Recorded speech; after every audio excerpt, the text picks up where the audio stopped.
कि शब्द संभाल के बोलिए। शब्द के हाथ है ना पांव, शब्द के हाथ पांव नहीं होते, इसलिए शब्द को संभाल कर बोलिए। आप तो मर जाएंगे लेकिन आपके द्वारा कहे हुए शब्द नहीं मरेंगे। साइंस इस बात को मानता है कि हमारे द्वारा कहे शब्द ब्रह्मांड में घूमते रहते हैं। एक ऐसा सॉफ्टवेयर बनाने पर काम किया जा रहा है जो ब्रह्मांड में घूमते हुए शब्दों को रिकॉर्ड कर सके। जो बात मैंने 10 साल पहले कही थी उसे भी रिकॉर्ड किया जाए, इस पर अभी साइंस काम कर रहा है। भगवान श्री कृष्ण ने अर्जुन को जो ज्ञान गीता में सुनाया था, भगवान की आवाज में वही ज्ञान रिकॉर्ड करने की कोशिश की जा रही है साइंस के द्वारा। ब्रह्मांड में शब्द घूमते हैं। 5,500 साल पहले भगवान श्री कृष्ण ने जो कहा वह भी ब्रह्मांड में घूम रहा है ना। ध्रुव जी ने जो कहा, प्रहलाद जी ने जो कहा वो भी घूम रहा। सबको रिकॉर्ड किया जा सकता है। अब वो सॉफ्टवेयर होए तो किसने क्या कहा था, अब काम चल रहा उस पर। साइंस कहां तक पहुंचेगा वो अलग सब्जेक्ट है, पर शब्द नष्ट नहीं होते ये याद रखिएगा। शरीर नष्ट होता है, शब्द नष्ट नहीं होते, क्योंकि शब्द ब्रह्म है और ब्रह्म नष्ट होता नहीं है। इसलिए मेरी माँ, आप लोग बोलने के पहले विचार जरूर किया करो कि आप क्या बोलने जा रहे हैं। कई बार बोलने में विवाद हो जाता है। सारे झगड़े की फसाद क्या है, सारे झगड़े की जड़ क्या है? शब्द। हाँ या ना? बोलो हाँ या ना। झगड़ा कहां से स्टार्ट होता है? शब्दों से। इसलिए शब्द संभाल के बोलिएगा, कुछ भी ना बोल दीजिएगा। आप मैया कुछ भी बोल देती हो, अरे तुम्हारी बहू के तो बेटा नहीं है, अभागिन है तुम्हारी बहू, ऐसा लोग बोल देते हैं। यदि तुमने किसी को अभागिन कह दिया, शब्द रिकॉर्ड हो गया। क्या है ना कि बात जवान से और तीर कमान से निकल गया, फिर वापस हो ही नहीं सकता। आपने किसी को कह दिया कि तेरे बहू के बेटा नहीं है, तू अभागिन है, अब वो जो अभागिन निकल गया ना, वो इस ब्रह्मांड में गूंजता रहेगा, अभागिन है, अभागिन है, अभागिन है। और वही शब्द फिर वापस आपके आने वाली पीढ़ी में किसी को पकड़ लेगा।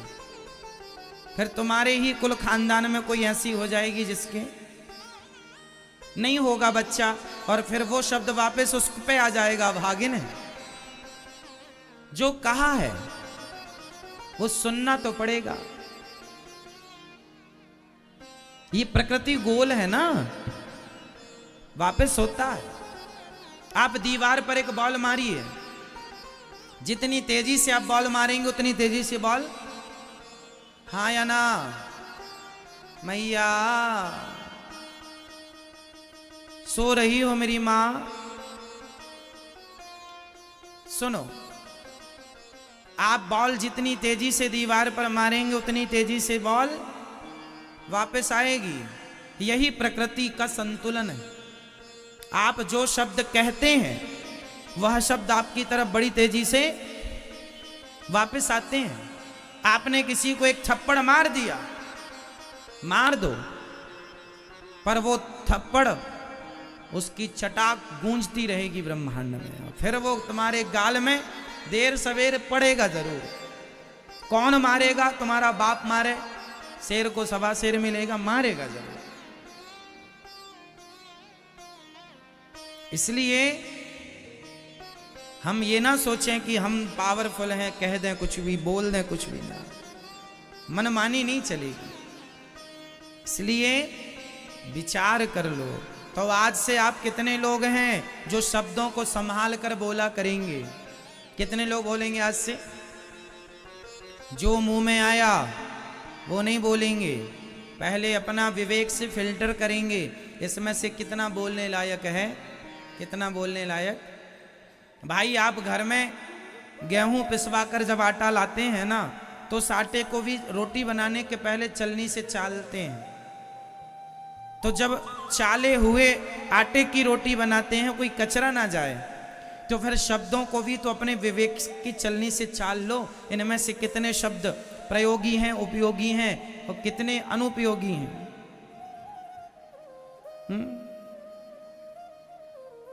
सही है ना मेरी माँ? तो शब्द संभाल के बोलिएगा।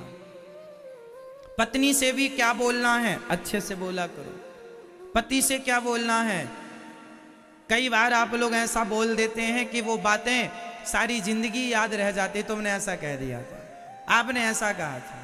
पति पत्नी में ही ऐसी बातें हो जाती हैं। कई बार गुस्से में कुछ निकल आता है, जिससे गुस्सा तो ठंडा हो जाएगा 10 मिनट में, पर वो बात जो निकल गई सामने वाला पकड़ लेगा, वो सालों तक वो बात को पकड़े चलाएगा। तुमने ऐसा कहा था, जबकि वो बात गुस्से में कही गई थी, पर फिर भी चूंकि निकल तो गई है।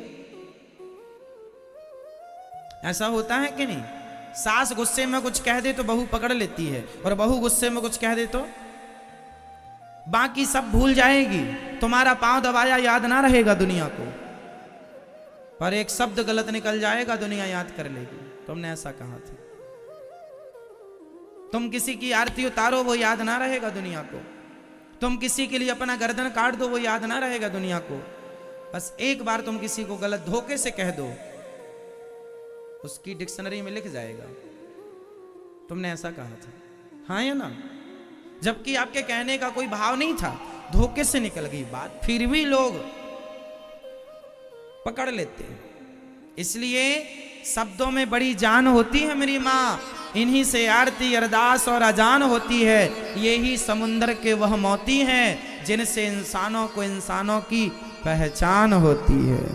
ये वाणी बहुत मायने रखती है। इसलिए शब्दों को संभालिए। बोलो यदि पहले तुम तौलो, फिर मुख को खोला करना। पुष्प नहीं बन सकते हो तो कांटे बनकर। ठीक है मेरी मां। भागवत जी महाभारत का युद्ध सिखाता क्या है कि संभाल के बोलना है शब्द। दुर्योधन और कर्ण की तरह कुछ भी नहीं बोल देना कि आज तुम्हारा शासन है तो बोल दिया ना। अच्छा, तीसरी बात महाभारत ये सिखाती है, देखो एक तरफ सिखाती है उल्टा बोलो मत, और दूसरा ये सिखाती है चुप रहो मत। बताओ चुप रहना अच्छा है कि बुरा है? फटाफट बताओ। हम महाभारत से वो चीजें निकाल कर देंगे आपको जो आपके लिए हितकर है, लाभदायक। मैया सो रही हो मेरी माँ? रात को आज सोई नहीं मेरी माँ? बताओ चुप रहना अच्छा है कि बुरा है? जोर से। अच्छा है? चलो आप कह रहे हैं अच्छा है, तो भरी सभा में द्रौपदी की साड़ी खिंच रही है, वो हेल्प के लिए, मदद के लिए चिल्ला रही है, और भीष्म पितामह चुप हैं, तो ऐसा चुप होना सही है? जहां बोलने का काम है वहां चुप मत रहना है, और जहां चुप रहने का काम है वहां बोलना मत। अब ये आपको डिसाइड करना पड़ेगा कि कहां चुप रहना है और कहां। ये ज्ञान आपका है, ये कोई स्कूल में नहीं पढ़ाया जाएगा कि कहां बोलना और कहां। ये आपको डिसाइड करना पड़ेगा कि हमें यहां चुप रहना और यहां। भरी सभा में द्रौपदी मां की साड़ी खिंच रही थी, और पितामह सबसे आगे बैठकर क्या थे? चुप थे। क्या ये चुप रहना जायज था? सही था? आपके सामने किसी बहन बेटी का अपमान हो और आप चुप रहें, या तो बोलिए, या तो उस लड़की की मदद कीजिए, या तो दुष्टों को ठीक कीजिए, वरना बस ना हो तो वहां से उठकर चले जाइए। कम से कम अपनी आंखों से होता हुआ पाप तो मत देखिए, या तो पाप रोकिए, रोक ना पाओ तो देखिए मत। बोलना कहां है? विचार लो। पितामह नहीं बोले तो बाणों की सैया मिल गई। इसलिए आप लोग जहां जरूरत पड़ेगी वहां बोला करेंगे। यदि आपकी पत्नी के साथ गलत हो रहा है, आपकी मां, आपके पिता, आपके भाई, आपकी भौजाई, यदि आपकी पत्नी को टॉर्चर कर रहे हैं, किसी विषय को लेकर परेशान कर रहे हैं, तो भले आपके भाई हैं, आपकी मां है, आपको उस समय सत्य का साथ देना चाहिए। यदि आपको पता है कि मेरी पत्नी सही है फिर भी उसे परेशान किया जा रहा है, तो उस समय आप अपनी पत्नी का ही पक्ष लें। यदि आपको पता है कि आपकी मां सही है और आपकी पत्नी उन्हें टॉर्चर कर रही है, परेशान, तो आपको अपनी मां का पक्ष लेना चाहिए। मतलब पितामह की तरह चुपचाप तमाशा ना देखना, सदा सत्य के साथ खड़े होना। जो व्यक्ति सत्य के साथ खड़ा होता है भगवान उनके साथ खड़े हो जाते हैं। दुर्योधन पांडव सत्य के साथी थे, इसलिए भगवान उनके साथी थे। इसलिए हमेशा पक्ष किसका लीजिएगा? सही का, सत्य का। सत्य यदि तुम्हारी पत्नी सही है तो उसका लो, मां सही है उसका लो। कोशिश ये करो कि हम सत्य के साथ रहें, किसी प्रकार से किसी पर अत्याचार ना हो, ना हम अत्याचार करें ना हमारे द्वारा इस अत्याचार को सहन किया जाए। ठीक है, पितामह ने चुप्पी साध ली, बाणों की सैया मिल गई।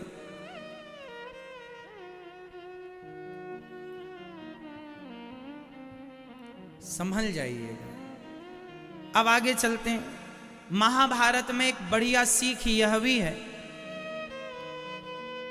कि हमें आंखों में पट्टी नहीं बांधनी चाहिए। माता गांधारी ने पट्टी बांध ली ना, किसके लिए बांधा? अपने पति के लिए, कि वो अंधे हैं तो मैं भी पट्टी बांधूंगी। अब बताइए, आपका पति यदि अंधा है तो क्या आप भी पट्टी बांध लेंगी? तो ये समझदारी हुई? क्यों? मुझे लगता है आज की स्त्री इतनी गैर जिम्मेदार नहीं होगी जितनी गैर जिम्मेदारी ये मां है। तुम्हारी आंखों में पट्टी बांधने के कारण ही, अच्छा माता गांधारी ने आंखों की पट्टी उतारी, पर जब उतारी तब तक देर हो गई। आपको पता है गांधारी जी ने अपनी पट्टी उतारी थी, कब उतारी थी? दुर्योधन को बचाने के लिए। जब 99 बेटे मर गए, कल बेटा तू सारे कपड़े उतार के आ जाना, मैं तुझे देखूंगी, मेरी दृष्टि जहां जहां पड़ेगी तू वज्र का हो जाएगा। चला दुर्योधन। भगवान ने कहा कहां जा रहे हो? शर्मा गया, छिप गया पेड़ के पीछे। भगवान ने कहा कपड़े नहीं पहने आज तुमने? घर में कपड़े नहीं है? नहीं, माँ ने बुलाया ऐसी आना। अरे माँ तुम्हारी, अब तुम जवान हो, बच्चे थोड़ी हो, दूध पीते भाई। अरे कुछ तो कपड़ा पहन लो, टॉवेल तो लपेट लो। नहीं, माँ ने कहा ऐसी आना, हम ऐसे ही जा रहे हैं। नहीं, तो एक काम करो, कपड़े नहीं तो केले के पत्तों की टॉवेल बना के भगवान ने पहना दी। गया, बेटे कपड़े तो नहीं है ना? माँ कोई कपड़ा नहीं है। पट्टी उतारी, पूरा शरीर वज्र का हो गया, जांघों पर दृष्टि ना पड़ी, केलों के पत्ते से ढके थे तो जांघें कमजोर रह गई दुर्योधन की।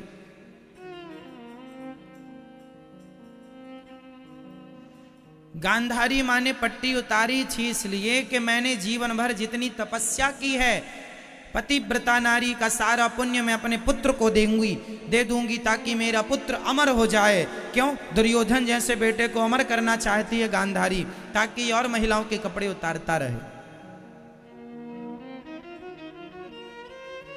ऐसे बेटे के लिए तुम आंख खोल रही हो मेरी मां। आपने अपनी आंखों की पट्टी उतार दी ना मां गांधारी। आपने, यदि ये पट्टी आपने तब उतारी होती जब द्रौपदी की लाज लुट रही थी, द्रौपदी की लाज लुट रही थी, तब पट्टी उतार करके तुमने अपने बच्चों को सही रास्ता दिखाया होता, तो आज तुम्हें पट्टी उतारने की जरूरत ना पड़ती। यहां पर मां गांधारी ने पट्टी तो उतारी आंखों की, पर उतारने में जरा देर हो गई। आप लोग भी अपनी आंखों की पट्टी समय से उतार लेना। पुत्र मोह पुत्री मोह में ना पड़ जाना। जब तक अक्कल आएगी तब तक बच्चे बिगड़ जाएंगे। समय से बच्चों को संस्कार, समय से बच्चों को वो ज्ञान जो उन्हें मिलना चाहिए। आजकल बच्चों को शिक्षा तो मिलती है, संस्कार नहीं मिलते, जिसके कारण समाज गलत रास्ते पर चला जा रहा है।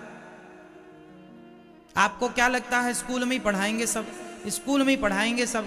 स्कूल में कुछ ना पढ़ाया जाएगा। संस्कार स्कूलों के आश्रित ना रहिएगा, संस्कार घर पे ही दीजिएगा।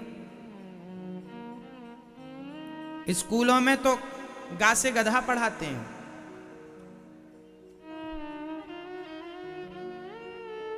हम लोग तो गा से गणेश पढ़ते थे।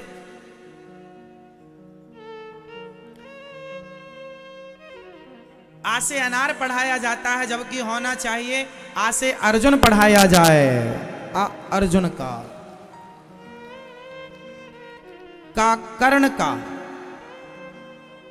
का कर्ण का से कर्ण, आ से अर्जुन, गा से गणेश, हा से हरिश्चंद्र, रा से राजा दिलीप, रा से राम, का से कृष्ण, चाहे कर्ण चाहे कृष्ण, कर्ण कृष्ण। तो हमें का से कृष्ण पढ़ाया जाता, रा से राम पढ़ाया जाता, हा से हरिश्चंद्र पढ़ाया जाते, आ से अर्जुन पढ़ाया जाता। तो सोचो आपके बच्चों के संस्कार कैसे होते, उनका भविष्य कैसा होता। लेकिन आपके बच्चों को पढ़ाया गया गा से गधा, जबकि होना चाहिए था गा से गणेश। बताओ गणेश अच्छा है या गधा?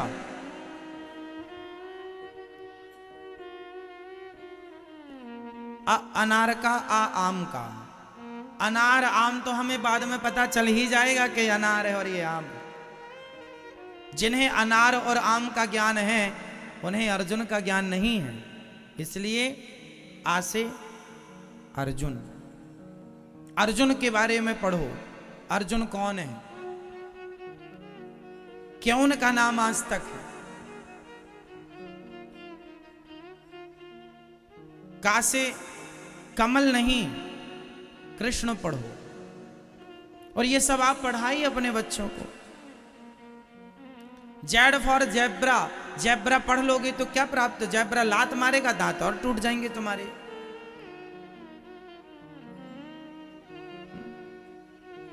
इसलिए जरूरत इस चीज की है कि आप अपने बच्चों की जो पढ़ाई है, शिक्षा है, उसमें संस्कार आप डालें।